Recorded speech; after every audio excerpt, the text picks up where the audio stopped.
Breaking খবরগুলো আছে আমি সংক্ষিপ্ত সময়ের মধ্যে চাইবো আপনাদের সেই খবরগুলো দিয়ে দিতে। আমার অনেক দর্শক আমাকে বলেছেন যে একটি লাইভকে বড় না করে বারবার লাইভে আসতে। আপনি আপনাদের মতামত চাই, আপনারা কোনটা চান? আমি চাই যে একটার মধ্যে কম্পাইল করলে অনেকগুলো খবর দিতে, হয়তো দিনে 3বার আপনাদের লাইভের মাধ্যমে জানাবো, সকাল, দুপুর, রাত। আপনাদের যদি কোনো মতামত থাকে যে 2 ঘন্টা, 2.5 ঘন্টা, 1 ঘন্টা পর পর ছোট ছোট আকারে লাইভ, কারণ এতে অনেক যারা কাজ করেন বিভিন্ন জায়গায় তারা এই লাইভগুলো দেখতে পারেন না, কারণ প্রতি মুহূর্তে এই আপডেটগুলো আমি দিতে থাকলে অনেকে কাজের মধ্যে লাইভগুলো দেখতে পারবেন না, কাজ করছে। তারা সাধারণত চান যে একটা নির্ধারিত টাইমে সকল খবরগুলো একসাথে দেখতে। আপনাদের মতামত দেখার অপেক্ষায় আছে আমি, আপনারা জানাবেন অবশ্যই। আপনাকে শুনতে এবং দেখতে পাচ্ছেন আমাকে একটু কমেন্ট করে জানান।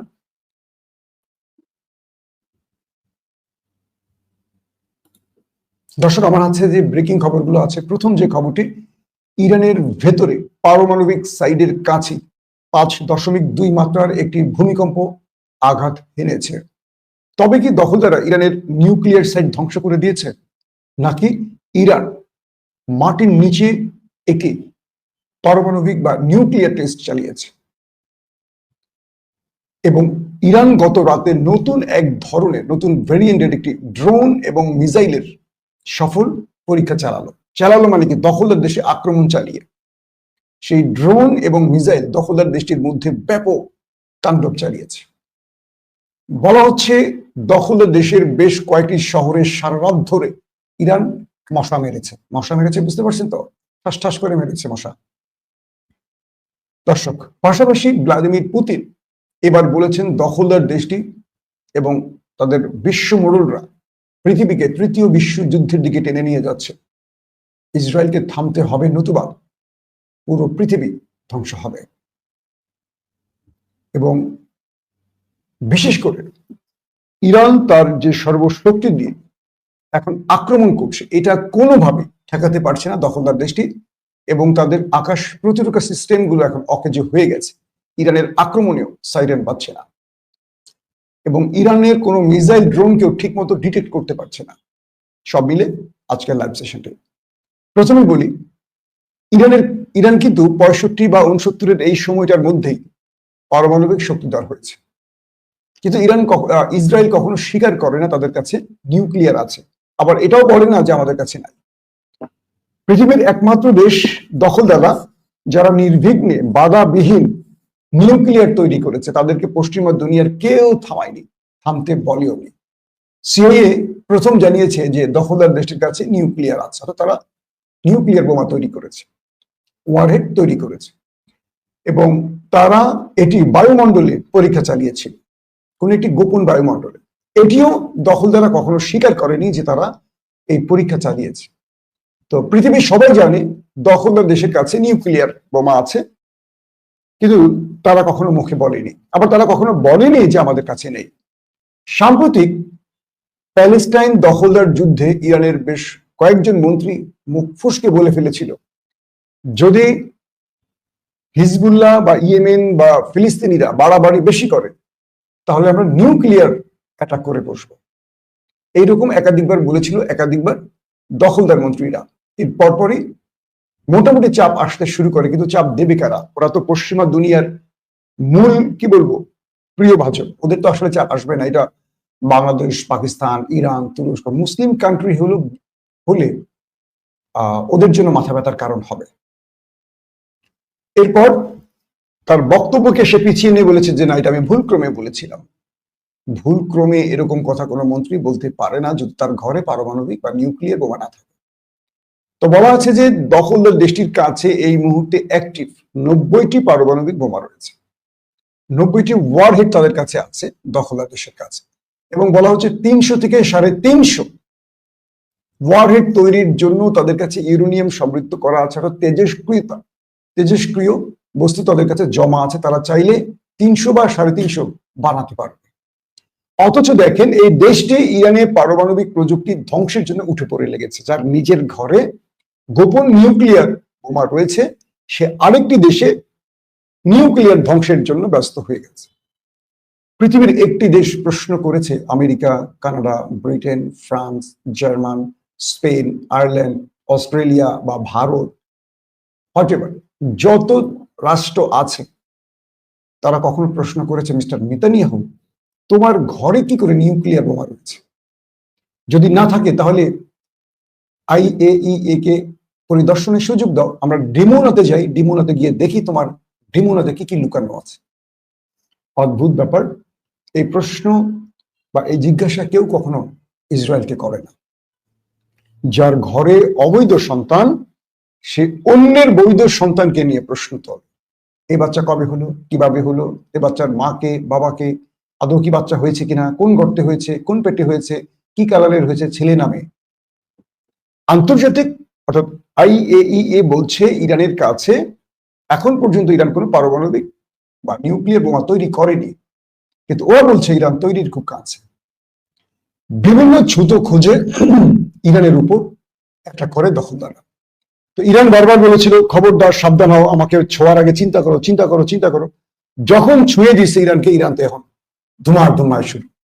এখন তারা পশ্চিমা দুনিয়ার কাছে ছুটে যাচ্ছে যে ভাই আমারে বাঁচাও, আমারে বাঁচাও, ইরান তো আমার খায়া ফেলাই। আসলে লেটেস্ট খবর কি বলছে?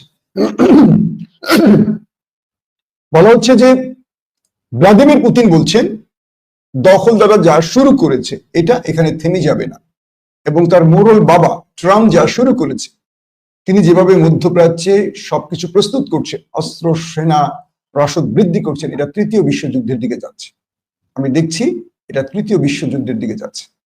এবং দখলদাররা যে প্রতিক্রিয়া বা প্রক্রিয়া ইরানের নিউক্লিয়ার, শান্তিপূর্ণ নিউক্লিয়ারকে থামাতে চাইছে, এটা এই দুটো দেশের মধ্যে সীমাবদ্ধ থাকবে না, ছড়িয়ে পড়বে আরো অন্যান্য দেশের মধ্যে। তার মানে এখানে রাশিয়া, চীন জড়িয়ে যেতে পারে, কারণ ইরান ক্ষতিগ্রস্ত হওয়া মানে এই দুটো দেশের জন্য অনেক বড় ক্ষতি। তারা তাদের স্বার্থে ইরানের পাশে দাঁড়াবে, এমনটি বোঝা যাচ্ছে। তো ভ্লাদিমির পুতিন হালকা মেজাজি লোক না, তিনি বেফাস কথা খুব কম বলেন, ট্রাম্পের মতো না। তার এই বক্তব্যে বোঝা যাচ্ছে বড় কিছুর আভাস পাওয়া যাচ্ছে। দর্শক, এবার আসছি, ইরান কি নিউক্লিয়ার টেস্ট করলো নাকি ইরানের নিউক্লিয়ার সাইট ধ্বংস হলো? রাতে ইরানের তেহরান থেকে 100 কিলোমিটার দূরে তার যে সবচেয়ে বড় পারমাণবিক কেন্দ্রটি ফোর্দো, কোম শহরে, তো সেই কোম শহরের ফোর্দোর 20 কিলোমিটারের মধ্যে একটি মোটামুটি শক্তিশালী ভূমিকম্প অনুভূত হয়েছে। এটি অনুভূতি রিক্টার স্কেলে এর মাত্রা ধরা হয়েছে 5.2। প্রশ্ন হলো নিউক্লিয়ার সাইডের এত কাছে এই ধামাকাটি কেন হলো? এটি কি ইরানের কোন নিউক্লিয়ার সাইটকে শত্রুরা মাটির নিচ থেকে ধ্বংস করে দিল? আবার এটিও প্রশ্ন উঠেছে ইরান কি কোনো নিউক্লিয়ার বোমার পরীক্ষা চালালো কিনা। সবচেয়ে বেশি প্রশ্ন আসছে যে ইরান এটির পরীক্ষা চালিয়েছে কিনা। সেই ফোর্দো থেকে 20 কিলোমিটার দূরে, এবং এটার মানে উৎপত্তি স্থলটা কি দেখানো হচ্ছে পারমাণবিক প্রকল্পের খুব কাছে, ফোর্দোর খুব কাছে। এটি নিয়ে এখন বিশ্বময় আলোচনা। কি ঘটেছিল? এটি কি কোনো প্রাকৃতিক ভূমিকম্প, নাকি ইরানের নিউক্লিয়ার সাইট ধ্বংসের কম্পন, নাকি ইরান নিজেই মাটির গর্তে বা মানে ভূগর্ভস্থ কোনো পারমাণবিক টেস্ট চালালো? এটা নিয়ে এখন রীতিমতো আলোচনা চলছে। অধিকাংশ মাধ্যমগুলো বলছে হতে পারে ইরান কোনো পারমাণবিক টেস্ট চালিয়েছে, অর্থাৎ যে পারমাণবিক বোমাটি ইরান তৈরি করতে যাচ্ছে এটার খুব সন্নিকটে ইরান থাকায় এই আক্রমণ ইরানের উপর দখলদাররা করেছিল, এবং ইরান তার সেই নিউক্লিয়ার সাইটকে রক্ষা করতে পেরেছে তার বুদ্ধিমত্তার কারণে, তার প্রস্তুতির জন্য। এবং ইরান অবশেষে একটি ভূমিকম্প দিয়ে বিশ্বকে জানিয়ে দিল যে আমরা টেস্ট করেছি, যারা বোঝার বুঝে নাও। হতে পারে আবার এটিও হতে পারে প্রাকৃতিক ভূমিকম্প, হতে পারে ইরানের নিউক্লিয়ার সাইট ধ্বংস। তবে নিউক্লিয়ার সাইট ধ্বংসের আভাস এখনো পাওয়া যাচ্ছে না, কারণ এই বিষয়টি এখনো ইরান বলছে যে তাদের নিউক্লিয়ার সাইটগুলো অক্ষত আছে, শত্রু কোনো ক্ষতি করতে পারেনি। এখন প্রশ্ন হতে পারে নানান রকম, কারণ একটি ঘটনা ঘটলে নানান রকম প্রশ্নের সৃষ্টি হয়। তাহলে এই নিউক্লিয়ার সাইটের কাছে কেন এটি ঘটলো? দর্শক, এই খবর নিঃসন্দেহে আপনারা পাওয়া খুব কাছে আছেন। এটা যেহেতু আজকে রাতে ঘটেছে, প্রতি মুহূর্তেই খবর আসবে, আন্তর্জাতিক গণমাধ্যমে আসবে, ইরান এটার ব্যাখ্যা দেবে, আমরাও সেই অপেক্ষায় আছি। আর যদি ইরান নিউক্লিয়ার টেস্ট করে থাকে, আর সেটা শত্রু তো অবশ্যই বুঝবে, শত্রুকে তো আসলে মুখে বলতে হবে না। আমি আপনি যদি মামুলি ধারণা রাখি, ওরা তো পূর্ণাঙ্গ ধারণা রাখে।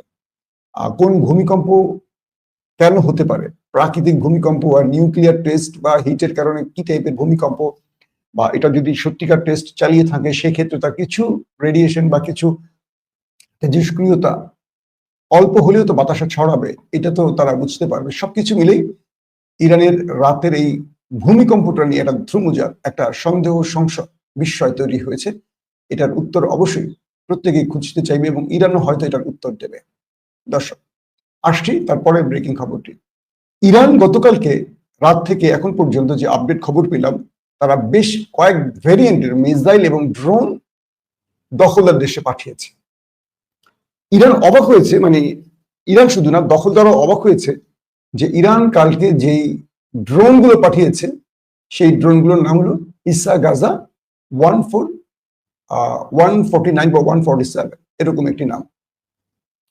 এই ড্রোনটি যখন দখলদারদের মধ্যে অ্যাটাক করে, ইন্টারেস্টিং ব্যাপার, দখলদারদের কোনো সাইরেন বাজতেছিল না। দখলদাররা বুঝতে পারছিল না বা ডিটেক্ট করতে পারছিল না যে আসলে কি হচ্ছে। ড্রোনের পাশাপাশি ইরান তার ক্রুজ মিসাইলও মেরেছে, ব্যালিস্টিক মিসাইলও মেরেছে। তো এই মিসাইল গুলো তাদের বেনগারিয়ানকে মোটামুটি গুড়িয়ে দিয়েছে, হাইফাকে নতুন করে আবারও আক্রান্ত করেছে, পাশাপাশি তেল আবিবের গুরুত্বপূর্ণ সামরিক বেশ কিছু ঘাঁটিকেও অ্যাটাক করেছে। এবং সূত্রগুলো বলছে ইরানের এই আক্রমণে কোনো সাইরেন সিস্টেম কাজ করেনি। এখানেই সন্দেহ তৈরি হচ্ছে নতুন করে যে ইরান আসলে করতে যাচ্ছে কি, বা ইরান এভাবে পৃথিবীর সবচেয়ে বড় প্রযুক্তির দাবিদার, সবচেয়ে ক্ষমতাবান বা সবচেয়ে কি বলবো মজবুত সেনাবাহিনী বা সামরিক প্রযুক্তির মালিক দাবিদার দখলের দেশটিকে এইভাবে ল্যাংটা করে ফেলছে কি করে। তাদের যে 8 থেকে 12টি লেয়ারের আকাশ প্রতিরক্ষা সিস্টেম বসিয়ে তারা তাদের দেশকে অক্ষত রাখতে চেয়েছে, জাতিকে নিরাপদে রাখতে চেয়েছে, আজ তাদের জন্য মহা বিপদ এসেছে। এখন তাদের প্রথম স্তরে যে প্রতিরক্ষা সিস্টেমটি আছে অ্যারো 1, 2, 3, এটি মোটামুটি মিসাইল ফুরিয়ে গেছে, এটি আর কাজ করছে না, অ্যারো আর কাজ করছে না। এরপরে আছে ডেভিড স্লিম, এটি থেমে থেমে মাঝে মধ্যে টুকটাক কাজ করছে। এরপর আয়রন ড্রোন, তারপরে একদম থার্ড পর্যন্ত, মার্কিন থার্ড পর্যন্ত আছে। বলা হচ্ছে ইরান কালকে যে ঝাঁকে ঝাঁকে ড্রোন পাঠিয়েছে ইসা গাজা, সেই ড্রোনকে ইন্টারসেপ্ট করতে পারেনি এবং শহরের মধ্যে দখলদার দেশের মধ্যে সেই অর্থে কোনো সাইরেন বাজেনি। এরপর ইরানি মিসাইল গুলো এসে যখন অ্যাটাক করে তখনও কোনো সাইরেন বাজেনি। এই সাইরেন সিস্টেমকে কি হ্যাক করে ফেলেছে, বা এই সাইরেন সিস্টেমের জন্য যে সাংকেতিক, অর্থাৎ শত্রুর টেরিটরির মধ্যে যখন সন্দেহজনক কিছু প্রবেশ করে বা বিস্ফোরক প্রবেশ করে বা মিসাইল ড্রোন প্রবেশ করে, এটাকে ডিটেক্ট করে সাইরেন সিস্টেমের যে সেন্সর, এটিকে কে ইরান অকেজো করে দিয়েছে? এরকম নানান রকম প্রশ্ন তৈরি হয়েছে। এখন দখলদাররা ভয় পাচ্ছে ইরান যা কিছু করছে, প্রতিদিনই ইরান নতুন নতুন চমক দিচ্ছে ওদেরকে, এবং এই চমকে ওরা আসলে রীতিমতো অবাক হয়ে গেছে। বলা হচ্ছে গ্যালিলি ও হাইফাতে ইরান যে কালকে মিসাইল অ্যাটাক করেছে তার ক্ষয়ক্ষতির পরিমাণ অনেক বেশি। এবং আপনাদের রাতের লাস্ট লাইভে আমি বলেছি যে ম্যাসিভ অ্যাটাক করছে ইরান কাল রাতে, এমন অ্যাটাক করেছে যে হাইফাকে সরিয়ে দিয়েছে। এটা ওদের বাণিজ্যিক নগরী। দখলদারদের বেশ কটি গণমাধ্যমের সূত্র ধরে বলা হয়েছে যে ইরানের এই আক্রমণে দখলদার দেশটির ভেতরে যে অবস্থা তৈরি হয়েছে, এখান থেকে সোজা হয়ে দাঁড়ানোর সুযোগ খুব কম আছে। ওরা বলছে যে মানে দখলদারদের কিছু গণমাধ্যম বলছে ভেতরের যে দৃশ্য তৈরি হয়েছে ইরানের আক্রমণে, এটি কোনোভাবেই বাইরের দুনিয়াতে জানাতে চাইছে না দখলদার দেশটি। বিদেশি সাংবাদিকরা যারা ধরেন বিভিন্ন, মানে ওদেরই মিত্ররা, ফ্রান্সের সাংবাদিক বলি, জার্মানির সাংবাদিক বলি, ব্রিটেনের সাংবাদিক বলি, যারা দখলদার দেশটির ভেতরে আছেন, তারা যখন ক্যামেরা নিয়ে মুভ করছেন তখন তাদের সরাসরি বাধা দেওয়া হচ্ছে, ক্যামেরা কেড়ে নেওয়া হচ্ছে, সব ফুটেজ ডিলিট করে দেওয়া হচ্ছে, তাদের গায়ে হাত তোলা হচ্ছে, বাধা দেওয়া হচ্ছে, হুমকি দেওয়া হচ্ছে, এরকম ভিডিও তারা রিলিজ করছে। কেন? ভেতরে এই পরিমাণ ক্ষয়ক্ষতি হয়েছে, ভিতরে এই পরিমাণ তাণ্ডব চলেছে যে ভিডিওগুলো পৃথিবীকে দেখাতে চাইছে না। আমরা সোশ্যাল মিডিয়ায় ঘুরে ফিরে যা দেখছি, খুব বেশি দেখছি না, আমরা দেখতে পাচ্ছি ভবনগুলো ঘুরে গেছে, কিছু মিসাইল অ্যাটাক, কিন্তু ইরান আজকে নবম দিনে, যুদ্ধের নবম দিনে কাল রাতে যে ম্যাসিভ অ্যাটাক করেছে, কিছু ভিডিও আমরা দেখার সুযোগ পেয়েছিলাম, কয়েকটি মানে সেখানকারই জনগণ রিলিজ করেছে, অর্থাৎ ইসরায়েলে থাকা যারা জনগণ তারাই ভিডিও করেছে, কোনো গণমাধ্যম সেভাবে দেখাতে পারে না। তো ইসরায়েলের সবাই তো আর ইহুদি না, সেখানে মুসলিমরাও আছে, তারা বিভিন্ন ফেক আইডি থেকে এই ভিডিওগুলো পাঠাচ্ছে, সেগুলোকে আল জাজিরা বা টিআরটি ওয়ার্ল্ড বা আন্তর্জাতিক গণমাধ্যম লুফে নিচ্ছে। কারণ ভেতরে আল জাজিরার সমস্ত নেটওয়ার্ক বন্ধ করে দিয়েছে, আল জাজিরা প্রদর্শন বন্ধ, দেখা বন্ধ, নিষিদ্ধ করে দিয়েছে। টিআরটি ওয়ার্ল্ডের এদের সাংবাদিকদেরকে গ্রেফতার করা হচ্ছে, এদেরকে আটক করা হচ্ছে, বহু সাংবাদিককে ওরা গ্রেফতার করছে। প্রশ্ন হলো বিদেশি সাংবাদিক কেন গ্রেফতার করছে? এই কেনের উত্তর খুঁজলে আপনারা বুঝতে পারবেন দখলদার দেশের মধ্যে ইরান যা করেছে এইটা হয়তো ইরান দেখতে পাচ্ছে না। মানে ইরানকে যদি এখন চীন স্যাটেলাইট ইমেজ পাঠিয়ে সহযোগিতা করে তাহলে বুঝতে পারবে, কিন্তু ইরান তার টার্গেট গুলোতে হিট করছে, 2000 কিলোমিটার দূর থেকে এত নির্ভুলভাবে ইরান আক্রমণ করছে, এটা মোটামুটি অবাক করার বিষয়। সবচেয়ে ইন্টারেস্টিং ব্যাপার, রজব তাইয়্যিব এরদোয়ান চমৎকার একটি কথা বলেছেন। তিনি বলেছেন ইরান দখলদার দেশের একটি হাসপাতালে আক্রমণ করায় ওরা যে মানবিকতার বুলি আওড়াতে শুরু করেছে, ওদেরকে মনে রাখতে হবে পুরো গাজার মধ্যে শত শত হাসপাতাল কারা ধ্বংস করেছে। এরদোয়ানের মতো একজন নেতা বলছেন যে ওরা আজ ইরানের আক্রমণে একটি হাসপাতাল ক্ষতিগ্রস্ত হওয়ার কান্নাকাটি শুরু করেছে, কিন্তু ওদের মনে রাখতে হবে গাজাতে শত শত হাসপাতাল ওরা একদম গুড়িয়ে দিয়েছে। তখন কি ওদের এই হাসপাতালটির কথা মনে, গাজার হাসপাতালের চেহারাটা চোখে ভাসেনি যে এই হাসপাতাল একটি মানবিক জায়গা, মানুষ এখানে চিকিৎসা নেয়? ইরান কি করছে, গাজার পলিসিটিকে অবলম্বন করছে, মানে গাজা না দখলদারদের। ইরান এখন চুপিসারে মানে গাজার সাথে যে আচরণগুলো করেছিল, ওরা গাজার মসজিদে আক্রমণ করত, গাজার বিভিন্ন ধর্মালয়ে আক্রমণ করত, ওরা হাসপাতালে আক্রমণ করত, করে বলতো ওই হাসপাতালের নিচে হামাসের আন্ডারগ্রাউন্ড ছিল, সেখানে অস্ত্র ছিল, হামাস সদস্যরা ছিল, সেই জন্য আমরা হাসপাতালে আক্রমণ করেছি।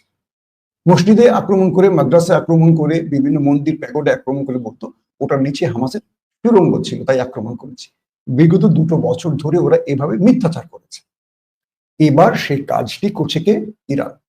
ওদের বিভিন্ন গবেষণা কেন্দ্রে আক্রমণ করে বলে ওটার পাশেই ইসরায়েলের গোপন আস্তানা ছিল। যেই হাসপাতালটিতে আক্রমণ করেছে বলছে এই হাসপাতালের চারপাশে ওদের গোয়েন্দাদের, মোসাদ, সিনব্যাদ বা সেনা গোয়েন্দাদের ঘাঁটি ছিল, সেই জন্য আমরা আক্রমণ করেছি, আমরা হাসপাতালে করিনি। ওরা 2 বছর ধরে মিথ্যাচার করেছে, বিশ্ব শুনে এসছে। এবার ওরা যা বলছে, জনগণ বলতেছে তোমরাই তো গাজাতে কাজ করছো, এখন তোমরা কি করে বলো? অর্থাৎ নেতানিয়াহুর এই বক্তব্যগুলো এখন আর বিশ্ববাসীর কাছে বিশ্বাসযোগ্য হচ্ছে না, ওই যে রাখালার বাঘের গল্পের মতো। তো ইরান যে নতুন ভেরিয়েন্টের ক্লাস্টার ওয়ারহেড সিস্টেমের যে মিসাইলটি ছুড়েছে, কালকে একটি পরিসংখ্যানে বলছে দখলদারদের গণমাধ্যম, এই মিসাইলটি যখন হিট করে তার আশপাশে 40 থেকে 30টি স্থানে ভেরিয়েন্ট মিসাইল বিস্ফোরণ ঘটে। বুঝেনি?